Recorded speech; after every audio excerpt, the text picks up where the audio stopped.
Canine herpesvirus. Occurrence is worldwide. It's frequently seropositive, especially in large dog kennels. Etiology of the disease. The alpha herpes virus has the varicella-virus genus, which has canine herpesvirus 1. For the epidemiology, it can spread vertically and horizontally through contact and airborne infection. The virus is a thermosensitive mutant.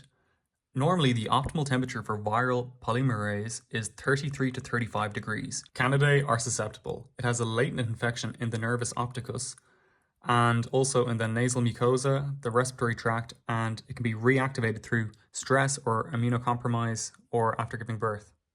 So the pathogenesis, it's different according to the age of the infected animal. So in number 1, the fetus, it comes in through an utero infection. It causes viremia in the lymphoid cells and the leukocytes. And the secondary replication happens in the spleen, liver, lung, and kidney. It causes a general infection and lymphoid hyperplasia. This is very important. And the death is from DIC or hemorrhages. In newborn puppies under 2 weeks old, they have an inability to regulate their body temperature. They have a weak immune system and are prone to hypothermia. They can get infected through a perinatal infection, which is contact, or they can get an airborne infection. The primary replication happens in the lymphoid cells, which leads to a hyperplasia. Then they can get viremia associated in the monocytes.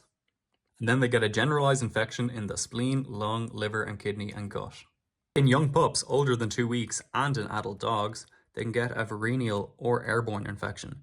There is latency in the respiratory tract and the reproductive tract. It's a localized infection, and it can be reactivated. So for the clinical signs, in puppies aged 1 week old to 2 weeks old, they have a high mortality rate, around 80%, especially under 1 week old. Experience crying, restlessness, abdominal pain, hemorrhages, rash, pustules. They can get central nervous system signs, such as opisthosinus and tremors. In young puppies older 2 weeks and in adults, it's usually asymptomatic. They can have respiratory signs, and canine herpesvirus 1 can also be a part of kennel cough. Pregnant animals can experience abortion, stillbirth, and infertility.